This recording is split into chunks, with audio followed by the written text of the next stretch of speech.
Salam, bu mənim kanalımda ilk videomdur və hamınızı xoş gördüm. İlk öncə kanalım və özüm haqqında məlumat vermək istəyirəm. Mənim adım Tusidir və uzun müddətdir ki, ana qarışqa və ana qarışqanın vasitəsilə yaranan qarışqa koloniyaları haqqında maraqlanıram. Və belə qərarı aldım ki, təbiətdən ana qarışqa axtarıb tapım və sizinlə birlikdə ana qarışqa və onun koloniyasını yetişdirək. Bugünkü videoda sizə keçən həftə tapdığım ana qarışqadan danışacağam. Onun üçün xüsusi test tüpü düzəltmişəm və onun gələcək koloniyasını hazırlayıram. Əgər qarışqa saxlamaqla maraqlanırsansa və ya ilk dəfə ana qarışqa tapmısansa, bu video sənə çox kömək edəcək. Gəlin ilk olaraq bu ana qarışqanı necə tapdığıma baxaq. Ana qarışqalar adətən uçuşdan sonra torpaq üzərində gəzir və koloniyasını qurmaq üçün yuva axtarır. Mən ana qarışqanı günortadan sonra təqribən saat 5-6 saatlarında yağışdan sonra asfalt yolun kənarında tapdım. Onu diqqətlə şpritsə yerləşdirdim. Normalda test tüpünə yerləşdirmək lazımdır. Test tüpü nədir? Ekranda gördüyünüz şəkil test tüpü nümunəsidir. Mən artıq sifariş vermişəm və 2-3 günə əlimdə olacaq. Sadəcə ana qarışqam balaca olduğu üçün bu şpris onun üçün kifayət olduğunu fikirləşirəm. İşçi qarışqalar çıxdıqdan sonra vəziyyətə görə başqa test tüpünə və ya formikariuma keçirib-keçirməyəcəyimiz haqqında sizinlə bir yerdə qərarlaşdırarıq. İndi isə sizə ana qarışqa üçün necə yuva yaratdığım haqqında danışım. Bir test tüpünün içinə təxminən 1/3 qədər su tökdüm. Sonra pambığı suya basıb onu tüpün içində sıxdım ki, su sabit dursun. Bu su buxarlanaraq tüpün içini nəm saxlayacaq. Sonra pambığın üstündə təmiz bir yer buraxdım və bura ana qarışqamı yerləşdirdim. Daha sonra digər tərəfdə quru pambıqla bağladım. Tüpün üstünü alüminium folqa ilə örtdüm ki, işıq düşməsin. Çünki qarışqalar qaranlıqda daha rahat olurlar. Gəlin biraz ana qarışqa saxlayarkən insanların etdikləri səhvlərdən də danışaq. Birinci səhv. Əgər test tüpündə su çoxdursa, pambıqdan sızıb qarışqanın yaşadığı hissəni batıra bilər. Bu da onu öldürə bilər. İkinci səhv. Ana qarışqa çox həssasdır. Tez-tez test tüpünü açıb baxmaq, test tüpünü sirkələmək ona stres verəcək. Üçüncü səhv.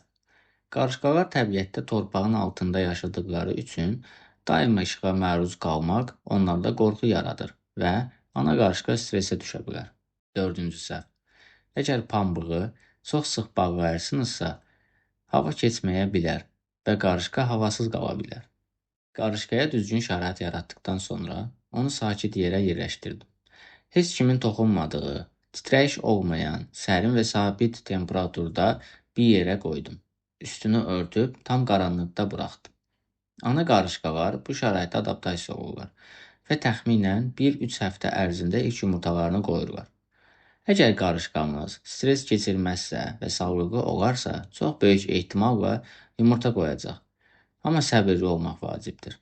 Hər gün açıb baxmaqla ana qarışqanın yumurta qoymasını sürətləndirmək mümkün deyil. Əksinə, bu proses gecikə bilər. İndi isə gəlin, Lasius cinsinə aid ana qarışqamızın davranışlarını qısa bir müddət bərabər müşahidə edək.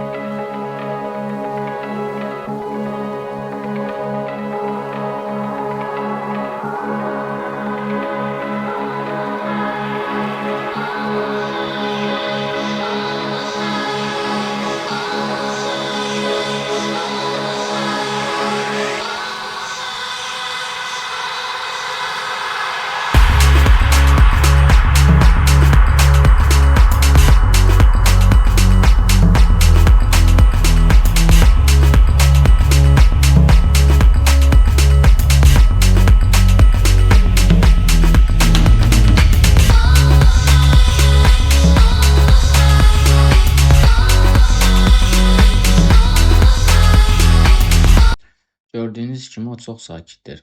Bədənində heç bir zədə yoxdur. Sürətlə qaçmır. Bu da onun stres keçirmədiyini göstərir.